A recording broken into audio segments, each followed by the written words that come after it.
Hello, everyone, and welcome to Kings Talk, presented by Cap City Crown. This is Tony with me. As always, we've got John. This is the first podcast since the start of the season. The Kings are 2-1. De'Aaron Fox might be a little injured. Kevin Huerter hit a couple threes the other night. Man, lots going on. 3 games in. John, break it down for us. You want me to break down the whole thing? What do you think this is? Kings Talk? I want you to break down minute by minute of each quarter of each game, starting from game 1 against the Jazz. Kind of what I do with my notes for the games. One time my sister looked at it and she's like, John, you look like a schizophrenic. The way you just have like every detail written down. I don't know if that's schizophrenia, but Yeah. What are you going to do? Sisterly love. Yeah. It's a nice thing every once in a while. But I guess the big picture, 2-1 start. Obviously that Warriors game was, very inconsistent and a pretty lousy loss for the most part, despite Fox's heroic efforts in the fourth quarter. But in all, this is a pretty good start to the season. And the big thing, obviously, coming into this year was defense. And you see it. The Kings are adamant about playing good defense, and the physicality thing is producing fouls. Like you saw the Lakers, I think, have 23 free throw attempts in the first half on Sunday night.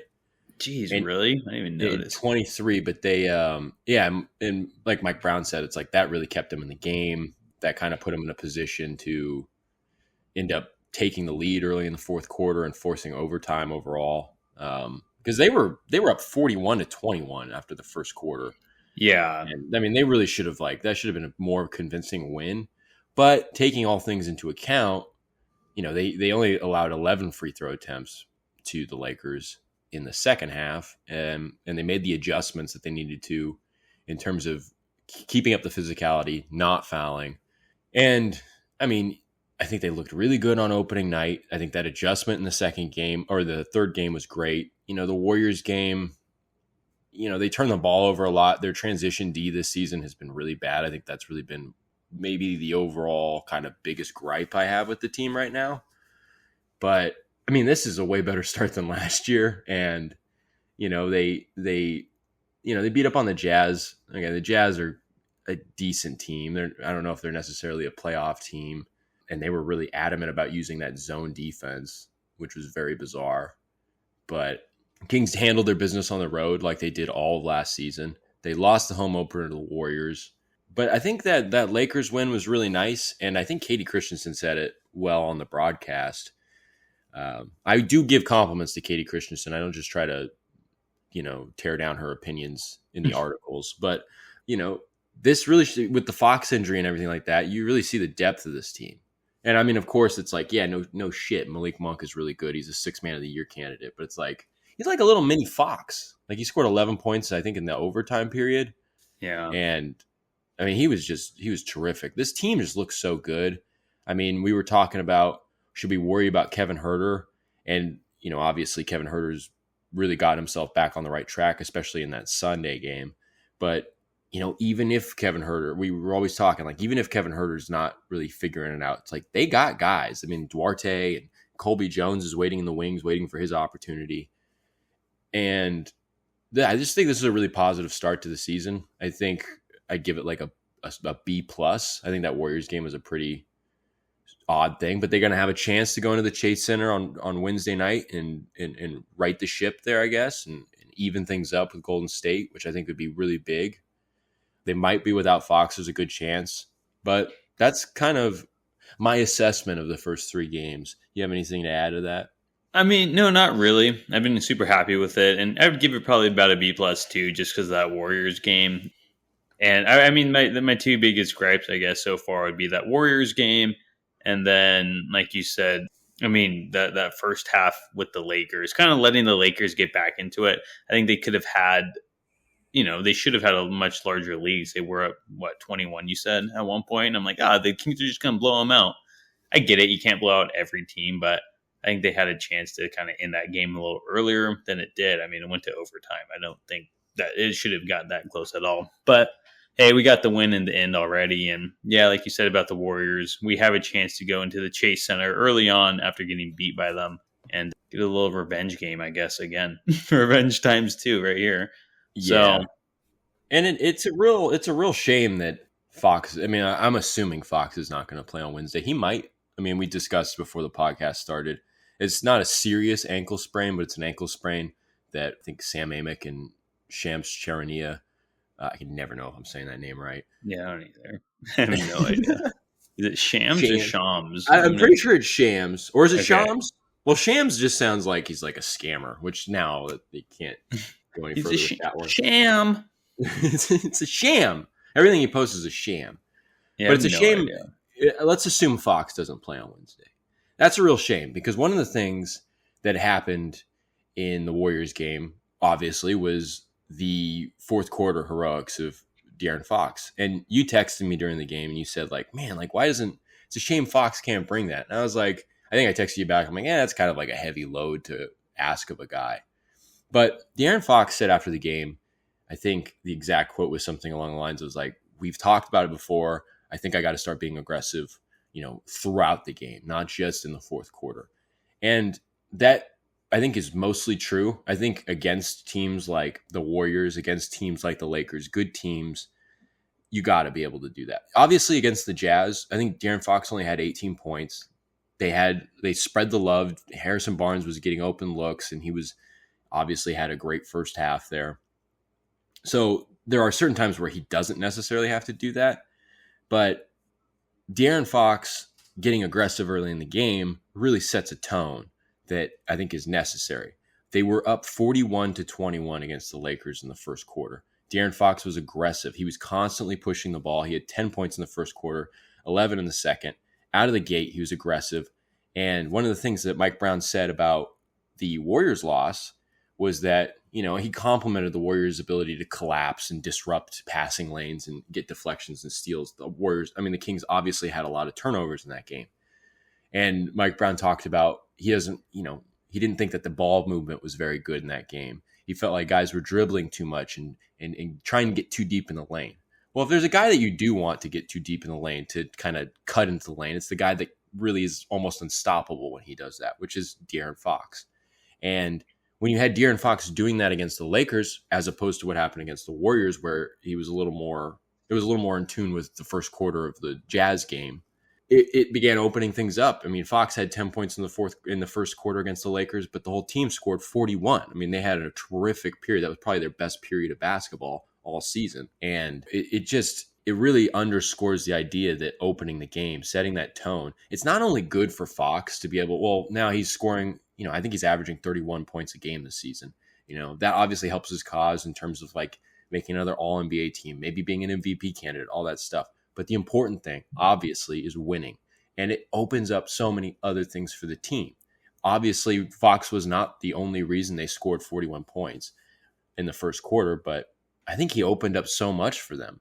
And he had the defense. Now, clearly, I don't know if the Lakers are as necessarily as talented defensively as the Warriors were. I mean, the Warriors looked pretty good defensively for a lot of that game on Friday night, but they had to pay urgent attention to De'Aaron Fox because he was getting in the lane, because he was pushing it all the time. I think he had 3 assists, and just the attention that they had to focus on for Fox, it just allows other guys to get involved.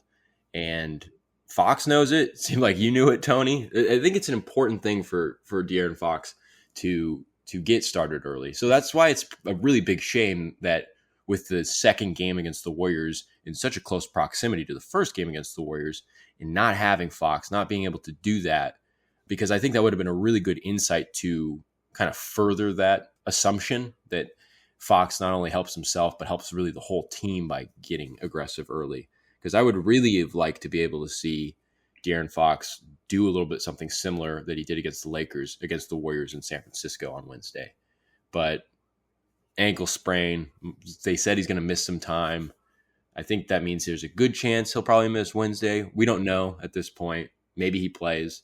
But yeah, Fox getting aggressive. I mean, you texted me about that first, I think midway through that fourth quarter as he was really shrinking that gap. How do you feel about that? I mean, what do you see when what was the difference between early in the Warriors game versus early in the Lakers game, and what does that kind of open up for the team? I mean, I guess I wasn't. I mean, if I thought about it a little harder, yeah. I mean, you're totally right. It's just Fox, scoring and get going earlier. It opens up a lot for everyone else because now all eyes are on Fox early on. But like another big thing to me that stands out when I'm like, why can't he do this all game? Because it just feels like, man, too little, too late now. Fox. I mean, the dude scored 22 in the fourth quarter against the Warriors. I believe it was 22. And we still lost. Like usually when a guy scores 20 plus in the fourth, you might be on the winning side of that ball game. But like you were saying, if you can just get that going earlier, maybe not try to be catching up so much, and then again letting everyone else, kind of benefit from him going off because they're going to get more open looks from him too, and that will either cut the lead or just maybe they'll be in the lead. So I love his fourth quarter heroics. They're really fun to watch. But like I said, sometimes it's just too little too late. And he needs to get that going earlier for himself and for his teammates so they're not down double digits in the fourth quarter. Yeah. And I think the fact that he recognized that, I mean, obviously that's been something we've talked about a lot. I think maybe February or March last year, we were talking about maybe, does Fox need to have a different kind of rotational window? Does he need to because he always leaves the game about 6 minutes into the game, about 5.5 minute mark to the 6 minute mark, somewhere in there. And it's like, we were like, well, maybe they need to consider a rotational shift there to kind of keep him in the game, allow him that runway to take off and be more consistent throughout the game.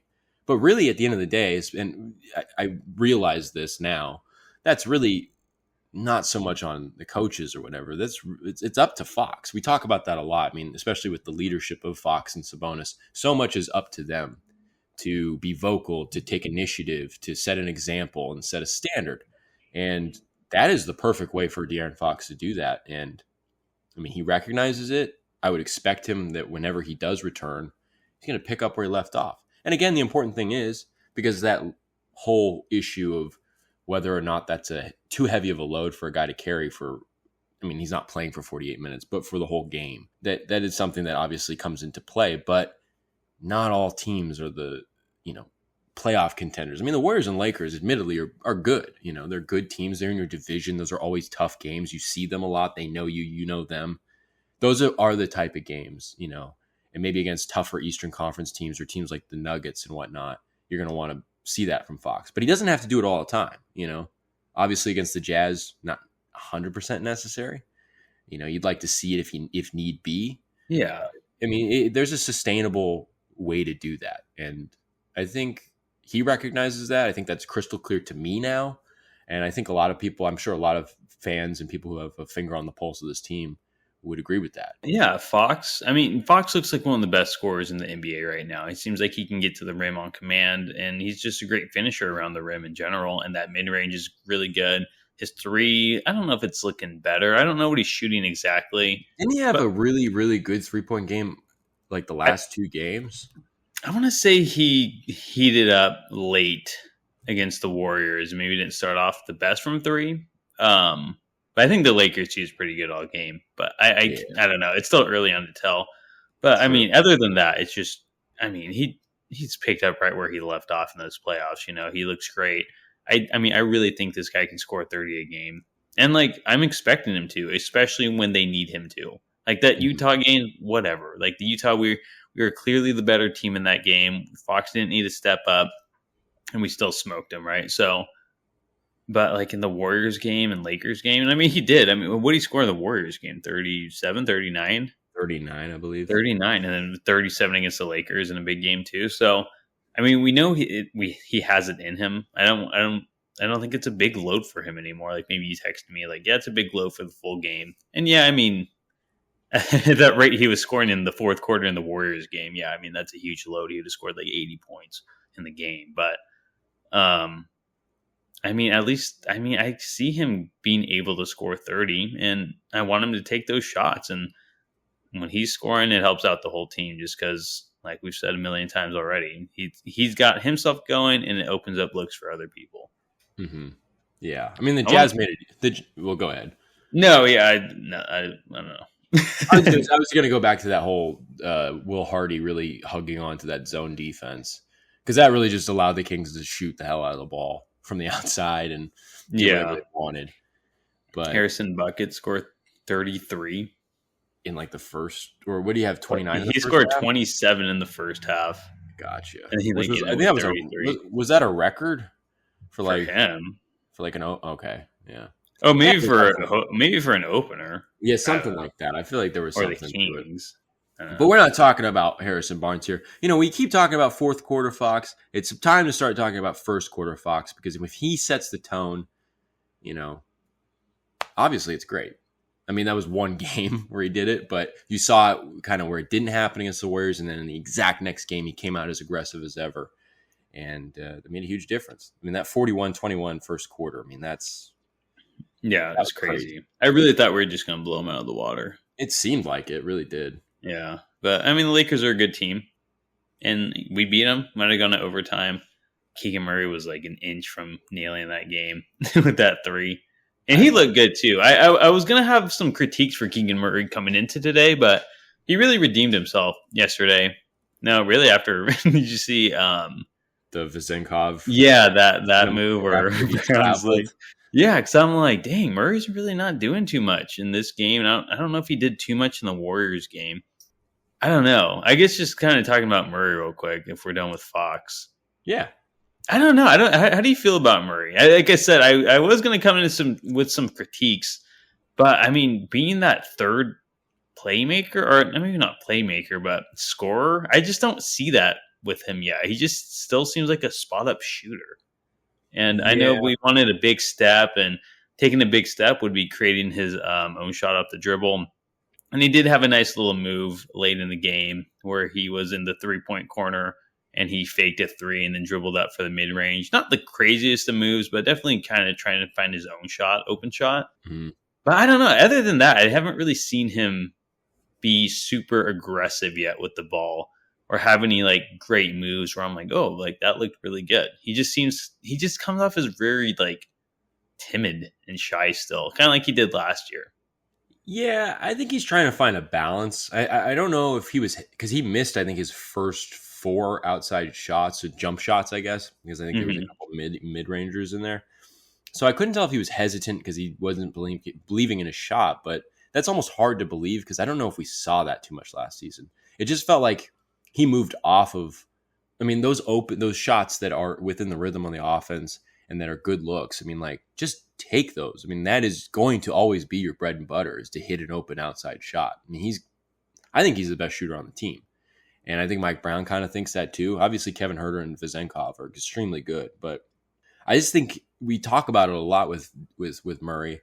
It's just about him adjusting, and he makes quick adjustments. Mike Brown brought it up again. We bring it up all the time. He brought it up on Sunday night. It's just like, the ability for this guy to adjust and have the mental toughness after, I think, 3 or 4 poor games in that playoff series against the Warriors. I think it was maybe game 4 when it was already over. He hit his first 3, and then he closed out the series extremely well, and he became the weapon that they needed him to be. Obviously, it didn't really pay off. They lost the series, but that jump, that ability to make that adjustment, it was clear as day. Same as early in the season when he went through that November slump. That was really a combination of adjusting to the NBA and off the court matters and whatnot. Powered through it, got better, and he never really slowed down. I think there was a point after the new year came where it was like, oh, is he kind of hitting that rookie wall, the proverbial rookie wall? Nope, quick adjustment, boom, right back where he went. So him being more aggressive in terms of putting the ball on the floor and being a little bit more of a scoring option in the way that he can go get his own shot. I agree with you. I think you were kind of saying he hasn't looked too good at that. I don't know how.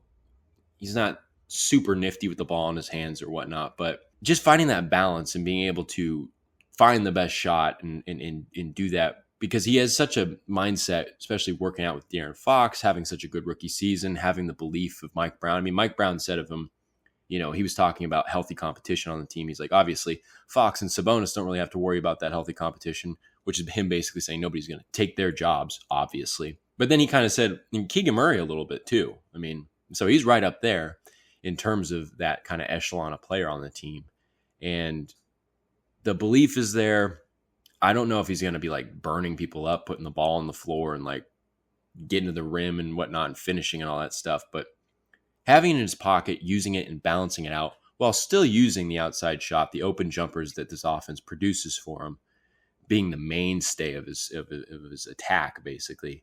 I guess it's just balancing all that stuff out.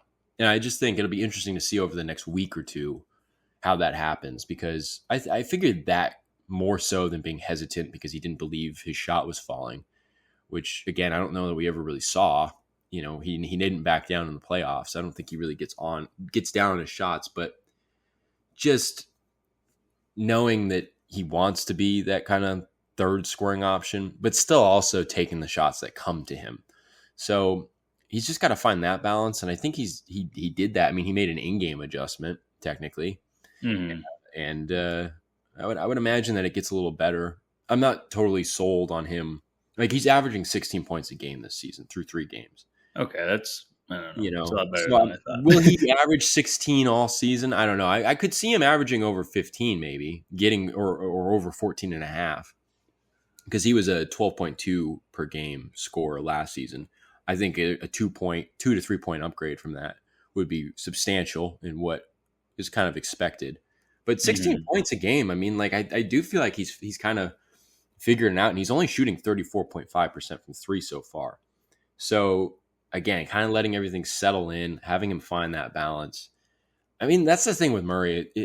He's still a second-year player. He doesn't have the trust of the coaches, of the fans necessarily that Fox and Sabonis do. Obviously, as all NBA guys. But Murray's proven that he figures things out and he makes those adjustments, and he's a king at that. So he's a Malik at that, But yeah. So I don't know. But yeah, it's something to keep an eye on for sure. Yeah, I mean, everyone's talking about the big jump for Keegan, and I mean, he is playing well, so I don't want to say like he isn't playing great. But I mean, there's a lot of emphasis on him, about this team and his next jump and how that's going to affect the team. And it's still so early on, but I was just kind of thinking about that last night. I'm not seeing much of that next jump yet. But again, it's 3 games in, and there's a lot of adjustments to do to make that. I mean, they're talking about a big jump from spot up shooter to an all-star talent player. I mean, maybe not this year, but building up to that, it can take a lot. So I think we talked about it at the beginning of the season. Like, I don't think either of us anticipate him like finding that groove like early this year. Like, he might figure it out late in the year going into the playoffs and then really set himself up for maybe being an all-star in year 3.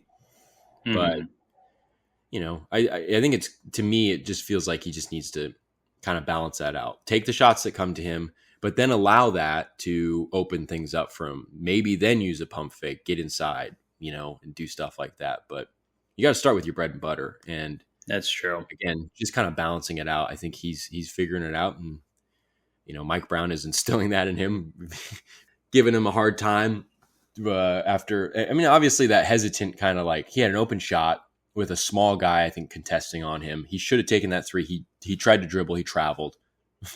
So Brown brings Vezenkov up to check in, and then there's a defensive possession, and the Kings come back on the next offensive possession, and Murray hits a 3. Not only did Mike Brown sit Vezenkov down with Vezenkov in the bench thinking that was hilarious, but I guess adding context to it, apparently after Murray hit that 3, he turned to Mike Brown and said, "F you." So, oh, really? Yeah, like, playfully, the way that obviously the culture that Mike Brown's kind of created here with a good locker room bond among the team. I thought that was cool. I mean, I think that kind of like the little brother Keegan, That is funny. I didn't realize that. Did you lip read it, or did you see a report on that? Mike Brown said it after the game. He told us. That's funny. It was funny. So he's figuring it out. I think, again, he made the in-game adjustment. I expect him over the coming weeks to kind of figure it out. Again, I don't know if he's necessarily going to be a 16, 17 point per game scorer this season, but he can really set himself up for that and get on the right track. But, Fox being injured kind of going back to that because I want to shift to another guy because, you can make the argument that Keegan Murray is the third best player on the team. But I almost want to say, and I feel like I've wanted to say this for the most part of last season and into this season, but I think very clearly Malik Monk is the third best player on this team. And what he did, I mean, he's like a mini Fox. Like, I think I said that earlier in this pod. But, I mean, my goodness, Malik Monk is just a freaking monster, dude. And, I mean, do you think, and I think the first 3 preseason games, or were there 5 preseason games this year? So the first 4 preseason games? Mm-hmm. The first 4 preseason games, he looked like terrible. I'm like, I don't know if I should start writing about Monk here. But then he turned it around and said he was kind of taking it a little too easy. And he's looked really good this year. I mean, he holds his own on defense despite being a smaller guy. He hasn't, I don't think, allowed any backdoor cuts this season like he was doing in the first 4 preseason games. I think he did that like once or twice every of those first 4 contests in the preseason. But, he just, I don't know, man. I mean, he was the saving grace with Fox, trying to play on a hurt ankle. It got worse and worse. And Monk's there. I mean, there was no drop off. And I don't know, is Malik Monk the third best player on this team? I mean, yeah, right now, Barnes, I guess, right? Yeah. But I don't know, Barnes. I always never know how to feel about Barnes. Like, or am I just saying third? Like, Barnes could be the third because it's Harrison Barnes. I mean, he's a good player, but I mean, sometimes I feel like he just doesn't show up. But Malik, I mean, that dude always shows up, right? And except the times he doesn't because he's in the massive slump. He shows up, but he just can't hit. I mean, I feel like this has been the conversation, right? Like, if the dude's hot, then he's our third best player. If he's not, he can drop down to like outside the starters, right? I just feel like it just depends on how he's playing because he has that potential and obviously plays at it to be that third best player on the team. I mean, obviously, no one's going to outclips Fox or Sabonis at the top, but I mean, that third spot, I feel like it's always up for grabs. I remember last year at the beginning, it was Huerter, and then it went to and then he kind of slowed down, and then it was Barnes, and then we were like, well, maybe it'll be Murray, and now it seems to be Monk. I don't know. I just feel like that third spot, I just think it is always going to be changing when Monk goes cold, because I don't know, history says he will. It's probably going to go to Murray or Barnes, and it's just going to keep switching. Yeah, that's true, But right now it's Monk. Oh, yeah. I mean, he's been fantastic. Easy. I mean, he's averaging 13.7 points per game, 5.3 assists. His 3-point percentage will come along. He's only shooting 35% right now. And even his field goal percentage is below 40%. But even with those poor efficiency ratings, he's killing it. And it was on full display, obviously, on Sunday against the Lakers. And especially in overtime, too, when they needed him with Fox hurt, And that's what he can do. I mean, he's a clutch guy. I mean, he's a guy you want taking those shots and being on the floor in those situations. And I mean, that's invaluable in itself. Yeah, without a doubt. But I mean, in terms of getting off to a good start to be that 6th man of the year, at least a top 3 finisher in that, which he missed out on last year. Despite, I guess he did score the most points, total points off the bench last year. I think they showed that stat in one of the games. I was like, I don't even think I knew that. I didn't either. Really? Yeah, I think he, like, in terms of total points scored as a bench player, I think he had the most. Who won 6th man? Tyler Hero? It was oh man, why am I blanking? It was or was that 2 years ago? Brogdon, I think. I think it was Malcolm Brogdon. And then Emmanuel quickly finished 2nd. Really? I think so. He closed out the season really well. Yeah. And then Bobby Portis Jr. was 3rd. Where was Hero was hurt, huh? Yeah. He won it the year before, I believe. Right. Yeah. Okay. That makes sense. I'm like, really? Yeah. Interesting. Sorry. No, yeah, I mean, that's pretty much all I got to say about Monk. I mean, he deserved 3 games in. It's early, obviously, but he deserves all the credit in the world. Yeah, he always does. He's a great player. He's terrific. I mean, didn't Mike Brown say something about, like, if he was taller, he'd be an all-NBA guy? Yeah. I think he's like, if he was 6'7", he'd be all NBA, but he's not, which is a shame. But I mean, that's what makes him, fun and lovable too. Is that he's 6'3", doing these kinds of things. I feel like he's more like 6'1", honestly. Yeah, I think he's probably not 6'3", because I Yeah, feel like he's shorter than Fox. I think he's shorter than Fox. He might be listed at 6'3" some places, but I think he's more like 6'1". Mm-hmm. But yeah, I mean, sometimes that just gives you that mentality, right? And that maybe not Napoleon syndrome, but just you got to work harder and you have to earn it a little more. And Monk's not afraid to do that, and he's very shifty too as a 6'1" guy. Great finisher, great shooter, great ball handler. I mean, I don't know, could he do those things at 6'7"? It all changes. I mean, that's obviously not a debate, but I mean, I think Mike Brown said that. I think he said that more for his defense, though, because Mike Brown said after the game, he's like, that's true. Monk, like a lot of other guys, still has to lock in a little better on defense. But he said and I feel like this is the first time he said this about Monk. He said this about Murray. He said this about Fox early on, and Fox has proved it. But it's like he said Monk can be a two-way player in this league, and I mean that's a high expectation. But I mean it's something he can meet. But I felt like that was pretty surprising to hear Mike Brown say that. I mean that's pretty high. That's a high evaluation for a guy. And so he kind of, it seems like he almost kind of thinks of him as it's kind of between him and Murray, I guess, for the third best player in Mike Brown's eyes.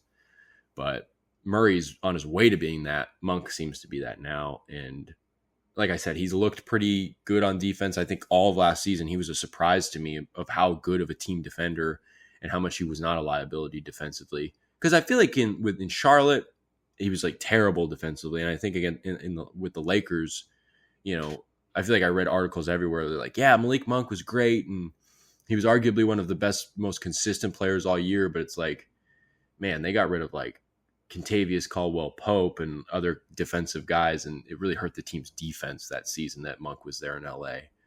And so like he came into Sac and it was like, yeah, I don't know. Is he going to be as good as everybody expects him to be? Because that defense, especially with a coach like Mike Brown, I mean, like that could really hurt his opportunities. And I mean, he's handled it well, and he can obviously still make strides there.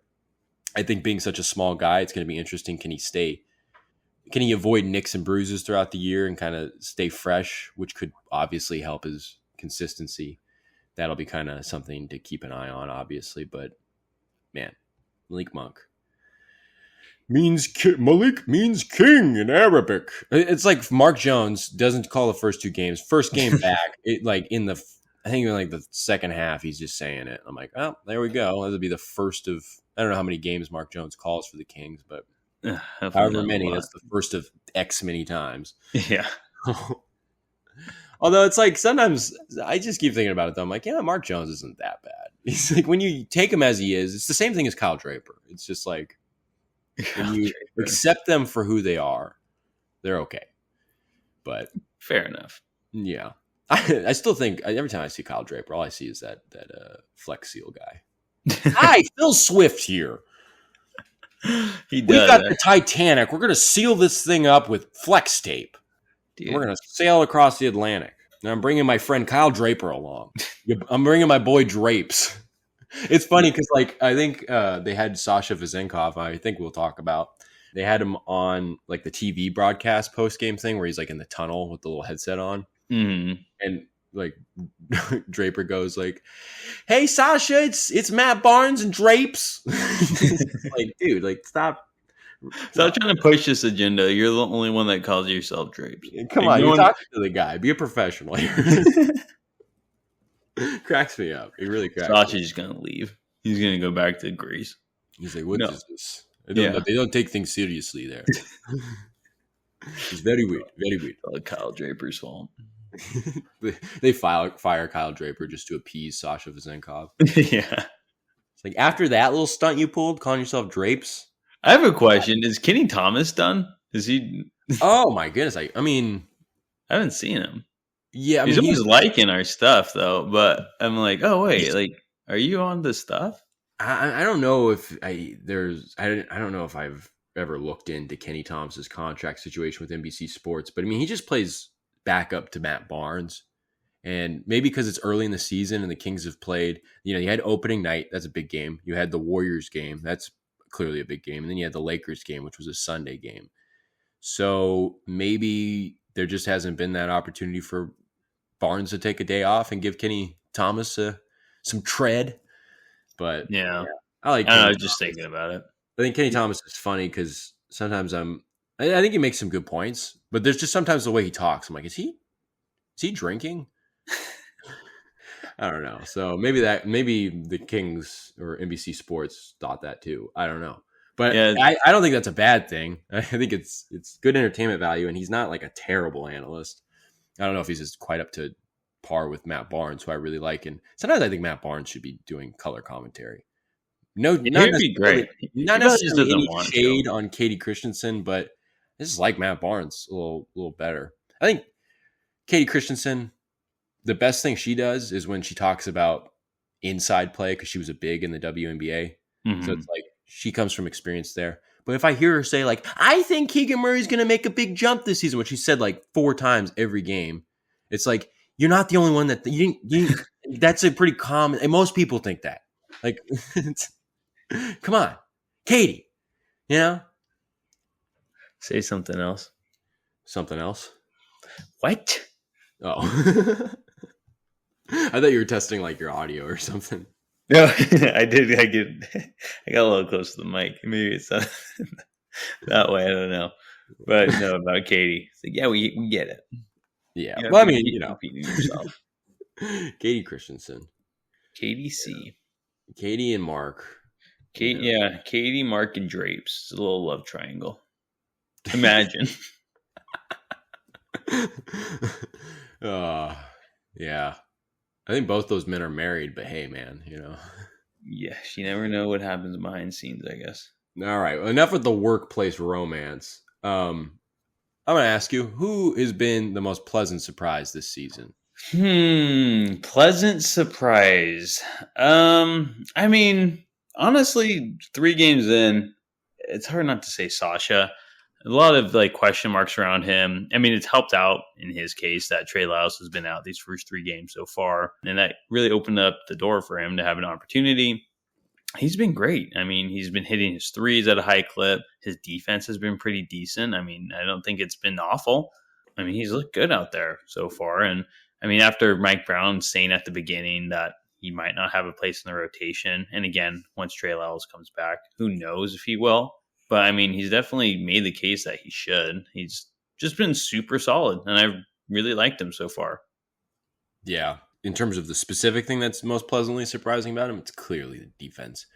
He looked really solid on opening night. I think he had like 2 steals. I think he had another like few deflections in that game.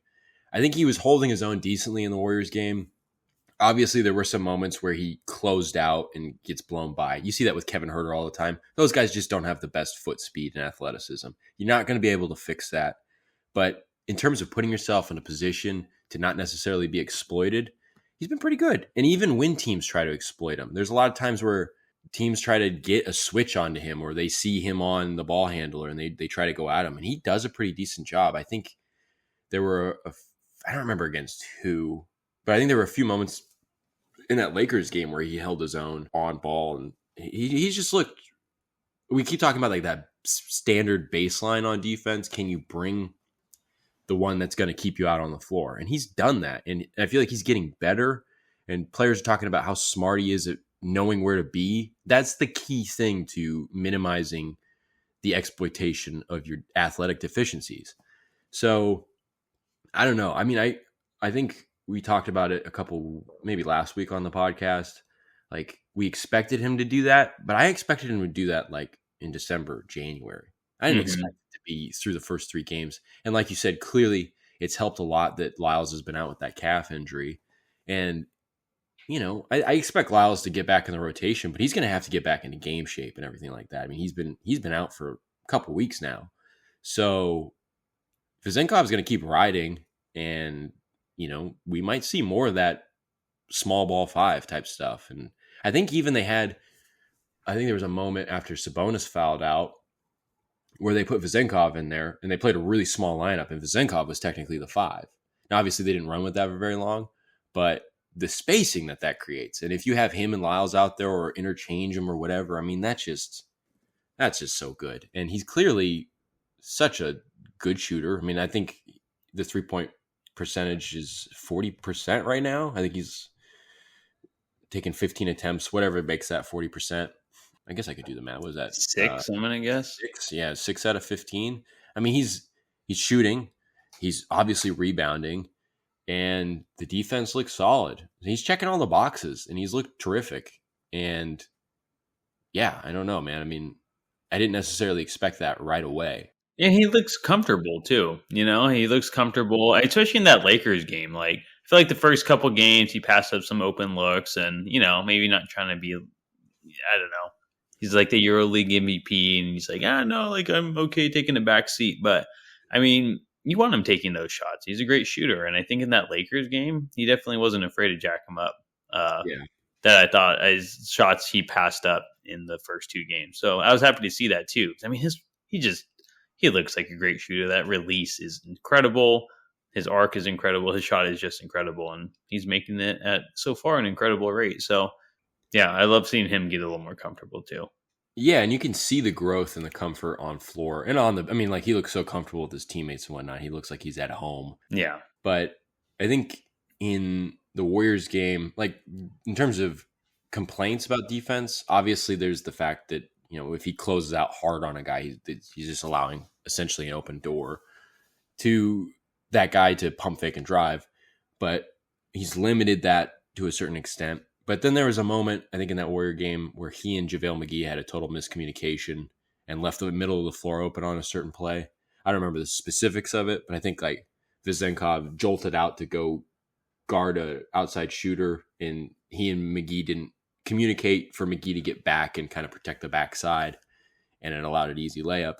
But it's like, I mean, those kinds of things, if they're not happening very much, and it doesn't seem like they are, that's just stuff that's getting better. And so the improvement it's there, and I expect it to continue to get better. And yeah, I mean, if there's he fits the bill perfectly as in terms of being a pleasant surprise. So yeah, he's been great and miles ahead of where I thought he'd be, at least defensively speaking. Yeah. So, Smart guy though, and he's a smart player, and he definitely shows that he has a high basketball IQ, I think. yeah, and a very good understanding of his place in the league and on the team. I mean, we've seen that since his introductory presser. I mean, he's just very grounded, and I don't know. I have nothing bad to say about Sasha Vezenkov. He's been absolutely terrific. Taking Chimezi Metu's number and just living up to the name. Living up to Mezzi to Vezzi. Mezzi to Vezzi. Yeah, hey, Vezzi Mamba. We're like living up to Jimmer's number 7 white shooter, baby. The real number 7, Scalabissiere. I think Darren Collison was 7 in his time here. Okay. That's a little bit more respectable. Remember Darren Collison was the point guard at Sacramento Kings? For like a couple of years, I feel like. Yeah, it was a couple of years. That's what I was thinking. It's a time I forget about because I want to. Because those weren't good times. Darren Collison. Yeah, our point guard of the future, Darren Collison. Darren Collison, you just can't, he was the point guard of the Pacers teams. Now just getting off topic. Like before they got really good, like as they were getting good and like in the late 2000s, and then they just shipped him off, and then George Hill took over. Did he go to OKC after that, or I don't know. I think he went to the Mavericks. Actually, Darren Collision. Yeah, Darren Collison, just an interesting guy. Yeah, he played 2 years ago. He's only 36. It's always weird looking up these guys. I'm like, dang, you're only 36. Like you could technically be in the league still. Yeah, well, I mean, it wasn't such a. He went to Dallas, the Clippers, and then to the Sac. God, he was in Sac for 3 years. I remember we got Rondo because he went from starter to getting Rondo, and he's like, "Yeah, I think Rondo should be the backup." Like, yeah, of course you do, because he wanted to start. And then Rondo left, and then he's the starter again. And then he left. Did he say that? Yeah.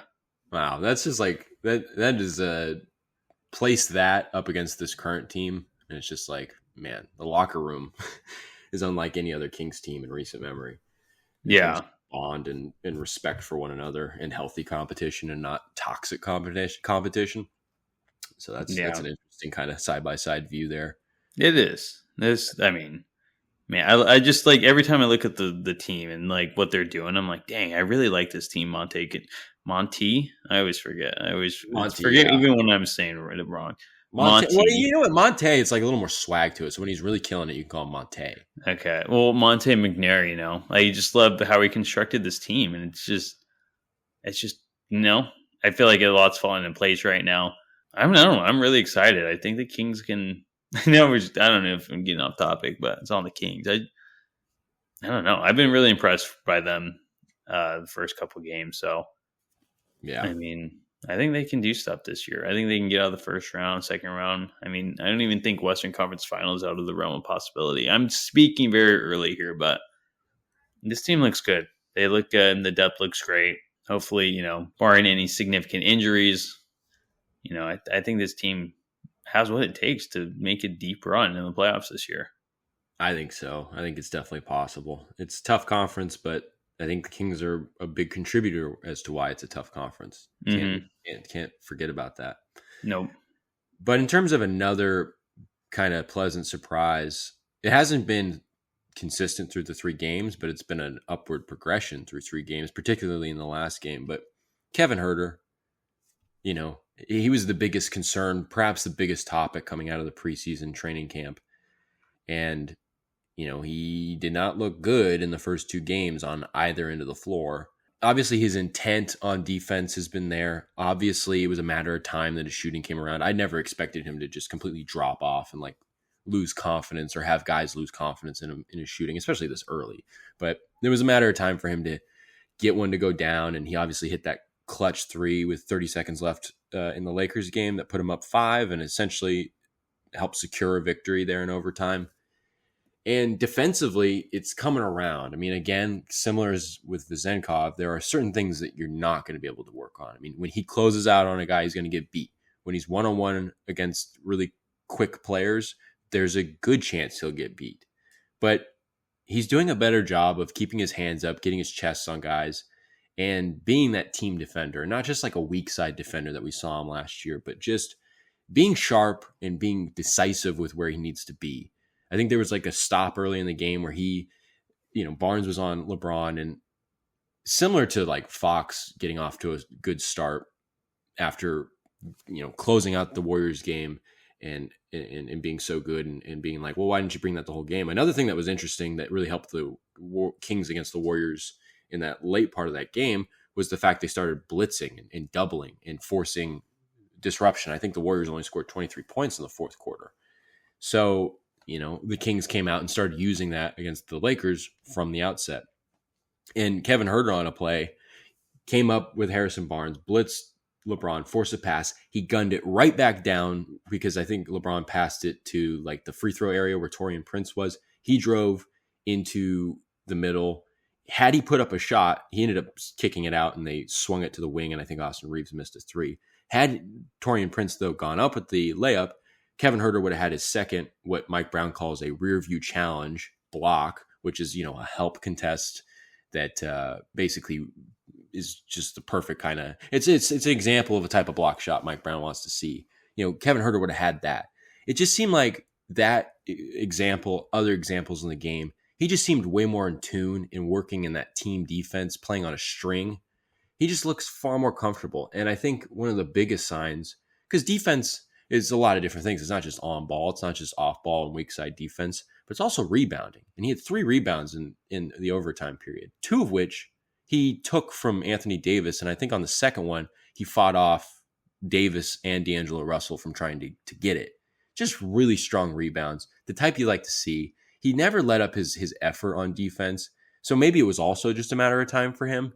But man, he really set himself on the right track on that in that game against the Lakers on Sunday.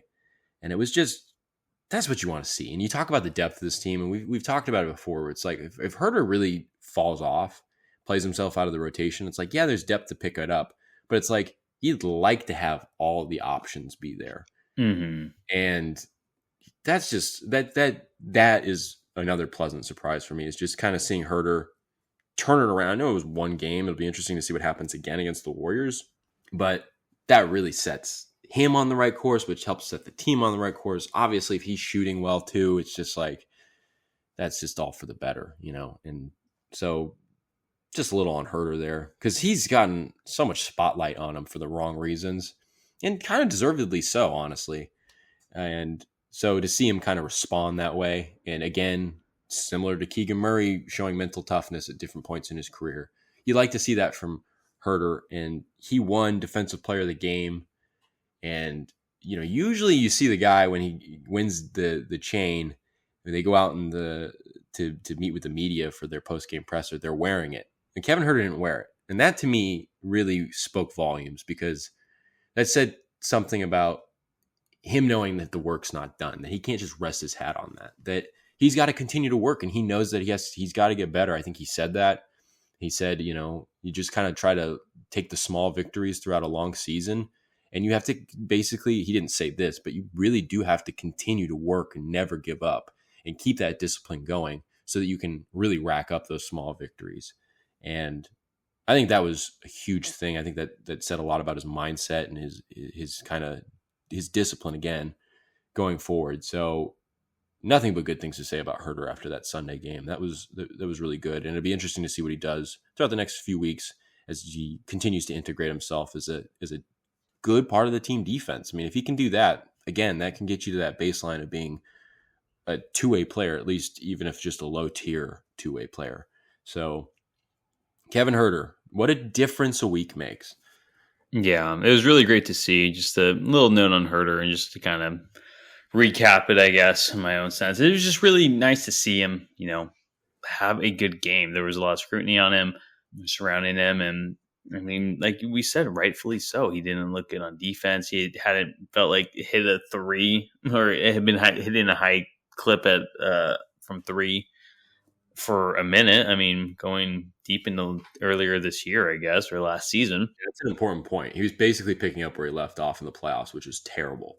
Yeah, and so I mean, coupled with his bad defense, there's a lot of concerns over Herter. So it was nice seeing him in a big game last night against the Lakers, having a good defensive game, not having like the greatest offensive game, but I mean, he scored 0 points against the Warriors. So I mean, it was a lot better, and I mean, hitting that big three at the end of the game to kind of like ice the game against the Lakers, it just felt like that's going to just build on his confidence. I mean, they're going to say shooters are going to shoot, and they're going to have those cold slumps, and you lose confidence during those times. And I think that's not only was Herter tired at the end of last year, but going into this year, I think his confidence was just gone. I mean, that's just what happens.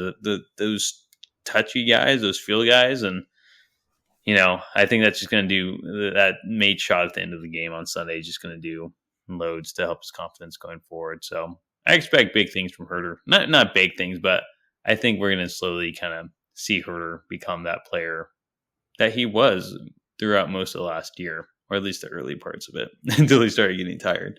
Yeah.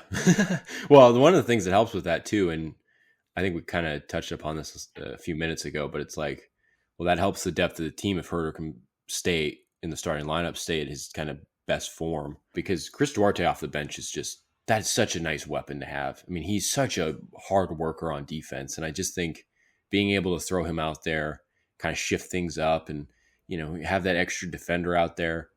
I mean, him coming off the bench, that's such a great weapon, and so that keeps him there. That keeps everything intact the way it needs to be. The team is better because of it.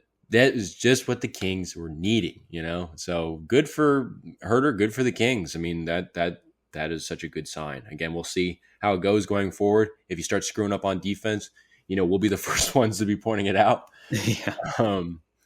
So yeah, definitely. But I'll ask you about this if you have one in mind. I mean, there's not a lot of these guys because I think that a lot of the guys are playing well, but a guy that's been a little disappointing, and again, it's 3 games in. I don't think he's like losing out on the defensive end and he's going to have like a down season there or anything like that. But I don't know, like Davion Mitchell, I think in his minutes has not been super good. And I think he had 3 fouls in Utah, and I think he only had 1 foul against the Warriors, but he had 4 against the Lakers. And yeah, like 2 quick ones too, I believe. Yeah, and you can kind of see it. Like, I think on one in particular, he had his hand down and clearly on the guy. And it's just like, Davion, you know better. I mean, like, you're the guy that you got the best combination of kind of being that ball of strength, using your chest, keeping your hands out, with fundamentals in mind. And it just kind of seemed like he lapsed there on a few of them. I mean, a lot of those fouls, think there were maybe one that maybe was kind of like a ticky-tack foul, but it's like the other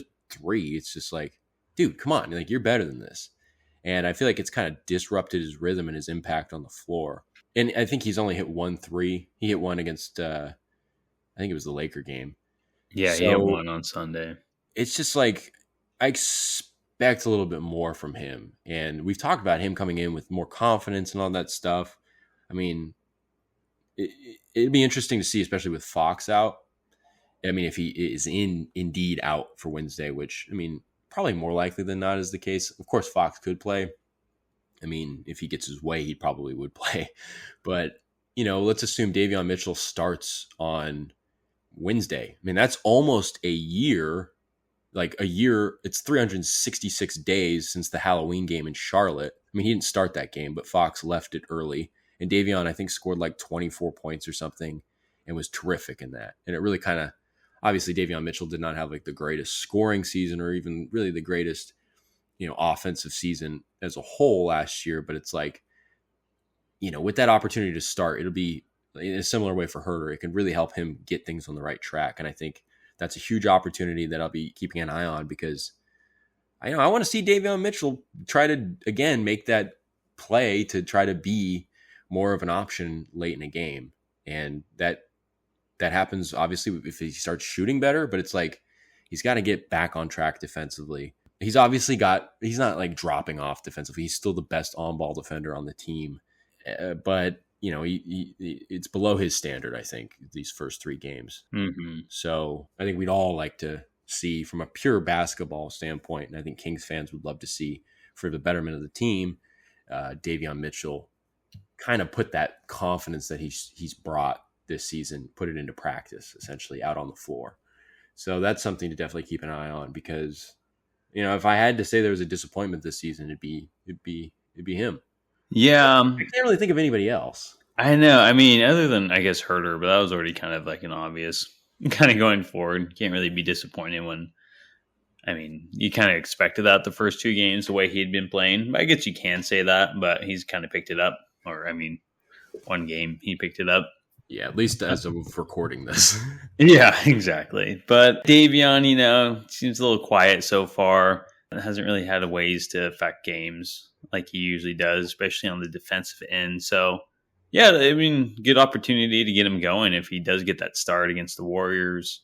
I mean, I think he has. I think his career high is against the Warriors his rookie year. I think he dropped 30 against them. So, and I believe at the Chase Center as well. So, I don't know. It'd be interesting to see, have him on staff, So, but yeah, he definitely has been a little disappointing, but even that seems like an exaggeration. It's just so early on so far. It's nitpicking for sure. Exactly. We got to talk about something, Davion. Sorry. Actually, JaVale McGee batting that ball to LeBron James, basically hitting him like a leaker, I know. I'm like, dude, just grab it. There have been some times though where JaVale goes for a block and leaves the backside open for either an offensive rebound or a dump off, and it's just like, dude, go vertical. You can do it. You don't have to chase the block. But he'll figure that out. I'm sure Mike Brown's telling him that constantly. But JaVale's look good. And obviously I like JaVale. Monk. It's so easy for Monk to just throw it up because that catch radius and leaping ability just. Yeah, that's the ultimate tight end right there, dude. I mean, they had that alley-oop on against the Jazz, but how about? I mean, they've had a couple alley-oops, but the alley-oop against the Jazz kind of like kicked it off. But man, how about Monk's dunk against the Jazz? That was wild. That was like one of the best dunks I've seen. I mean, definitely from him, and just I feel like he's tried that, but he usually misses. I feel like, but I'm like, damn, he threw that one down. I thought that might be like dunk of the year already. That was pretty crazy. That looked so good. And like, what a way to start the year. And then they gave the roar afterwards, and Chris Dunn pushed him. And I think Malik Monk said, "I'm done with you." Yeah. Well, it was like one of those things where it's like, dude, you got dunked on. You made a fearless contest. Why don't you just live with that? Like, whatever. Like, that was a huge dunk. But Malik Monk said it after practice on, I think, in between that game and the Warriors game, because obviously the reporters asked him about it. And he was like, yeah, I was happy the refs kind of let that chippiness go because that was good. And you saw like Duarte kind of mouthing off a lot, even to Dunn. And It's just you like to see that fire. So That's true. that kind of like really it threw a lot of. You see that commercial with like they're throwing purple in the to light to power the beam. No. You haven't seen that commercial? The cheesy De'Aaron Fox and Domantas Sabonis commercials. Oh, like this year? Yeah, they were like basically trying to cover for the fact that they don't have purple jerseys this season. I mean, I guess they Yeah. have that half purple, half black jersey that looks Hey, good. when are they gonna wear that? I hate I that don't one. know. No, I haven't seen that one. What the heck? Yeah. It's on what the It's hell? on Comcast or it's on NBC. I Yeah, see NBC Sports. Yeah. Really? Yeah. Oh wow. They got to power the beam, and it's this guy like shoveling purple stuff into a thing. It's a silly concept. I think it's funny. I mean, it's better than some of the commercials last season. I'm kind of sad I haven't seen it yet. I don't know why I haven't. I don't know if I just feel like I get the same 4 commercials. It's the freaking Wingstop commercial. No, see, you said that. I'm like, I don't get Wingstop commercials. I don't know. I watch on YouTube TV, so maybe it's a little different or something. Maybe, do you get the Amazon one with that guy like doing the like jumping into the lake doing a belly flop? Oh, I've seen that a few times. I don't really. That's like I get that like twice. There's always those commercials you get like twice a time. It used to be like Pizza Guys, and then it was like Honda. Now I feel like Northwest. You get those. Or Lexus of Stockton. Just a short drive right off I-5. It's like, that's not a short drive. Like, shut up. Lexus of Stockton. I know for real. Stockton. Get out of here. Stockton by Alexis. But that Wingstop commercial just drives me With nuts. who? What's in it? I want It's to just know like that. these young people like doing donuts in like a parking lot, and it's got this really annoying music, and it's just like I don't know. And then they're doing donuts, and then he spins, and they're all of a sudden in the living room, and he's eating like a chicken sandwich.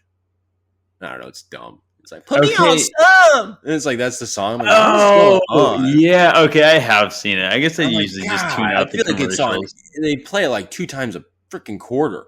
It's so annoying. I'm just like, I have to mute it. I'm like, this is hurting my brain. Like I'm losing IQ points listening to this and seeing. Well, this. that's like that Amazon one where it's just like this playing like ooh la la on wee wee or whatever it's saying. It's that you know what I'm saying? I don't know if I feel like I feel like that one's so subdued. It's easy to tune out. They're all. The guy like shaves his chest with like a laser. Yeah, exactly. That one. Icy water. Yeah, I feel like that's such a it's Amazon. Lame one. Yeah, I guess it is. They're all lame. Well, Terrible. Whenever I have buddies over to watch the game, we always play the commercial game. There's only 6 commercials they play on repeat, and if your commercial gets chosen first, you win, and everyone else has to drink. That's about it. But that's how I like learn the commercials because we just make a game out of it. Because there's like literally 6. There's just the same ones. Yeah, But the Wingstop one, yeah. The song now reminds me. I guess. Oh yeah, I'm like good, because it drives me freaking nuts. I'm like, oh my god. What about you? But you have seen Northwest? Oh yeah, the guy, like the guy that sounds like a South Park character. Yeah, like his dog. He sounds like he's almost like running out of breath or something. He's like, hey, something like this. Northwest. Is it the roof repair? Or is it? I think it's Windows. Windows. Simply the best. Trust Northwest. But it's like the dog at the end. He's like chewing. They're like trying to make it look like he's like saying "Trust Northwest," but he's like clearly chewing on a treat or something. Like, he's like clearly the classic thing of having peanut butter in his mouth. I love it though. I mean, in that guy's defense, if I ever needed Windows, I'd probably call him.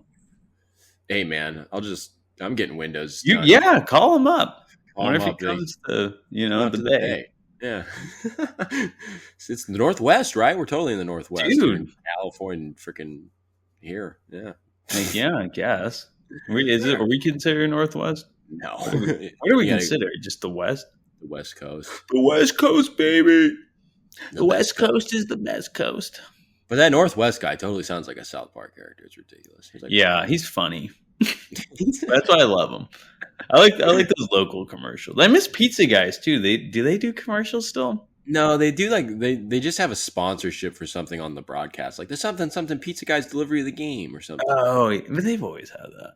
Yeah, but I don't think I see a lot of commercials for Pizza Guys. I mean, maybe there's one a game, but it's not memorable. It's no Ben McLemore. Or that one where that guy's like going to the hotel. Like, we don't do that here. You remember that one? I don't think so. I don't.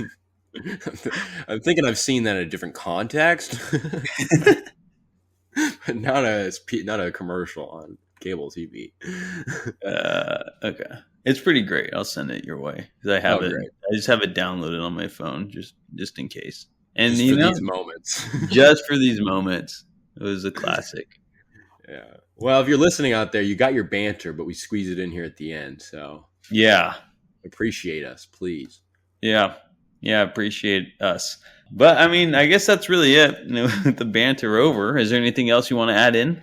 No, I'm just interested to see what happens taking on the Warriors again, and then they play again when? Saturday against somebody. I don't remember. I don't have my phone on me right now. So. Here, let me just look it up. But yeah, I mean, that is good news for Fox, considering he might miss some time, reported by Shams or however you pronounce his name. We will figure that out and say it right the next time. But I think we've said that like the last few times. Yeah, and we never done it.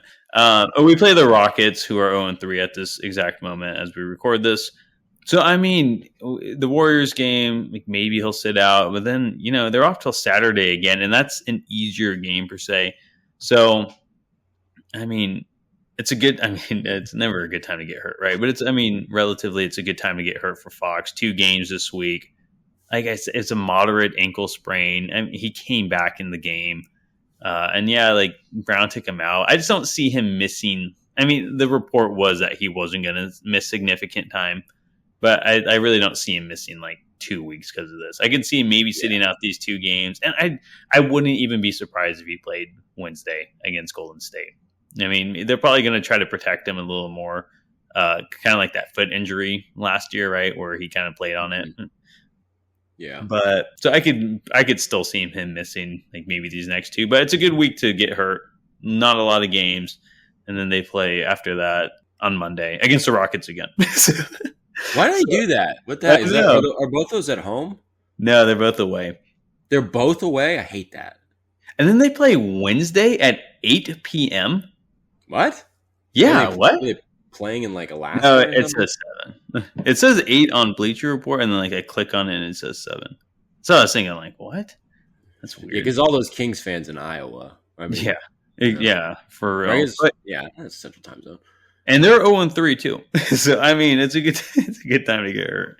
It is. It's so, I mean, if he sits out the next 2 weeks or week and a half, I mean, the Kings could still easily go 3-1. So not a bad time to get hurt. Fox, get well. We definitely don't want that aggravating injury like that foot injury that lingered too long, and his play declined last year. So yeah, definitely don't want that again. But I know he's a tough guy. It's an ankle sprain. It hurts. But, I mean, we saw him play on it. So, yeah, we'll see what happens. Yeah. Good big game Wednesday. See if they can get their revenge. But that's it for me, John. What do you got to do to wrap this thing up? I don't know. I encourage everybody to look up side by side Kyle Draper and Phil Swift, the Flex Seal guy, and get back to me and get back to us. Do they look the same? That's a pressing question. You just need to do like a little short for YouTube and just have their 2 photos. Do Phil Swift and Kyle Draper look alike? I bet they'll get some comments. You probably get like 80 views. Yes, please subscribe to YouTube, as we always beg for your subscribe to the newsletter. Check out the shop. Yeah. Give us some love. Give us some love because we love you. We do. We love all of you, and we love each other. Yeah. So, on that note, I think that's all I have to say. On that note, we'll talk to you next week. And until then, have a good one.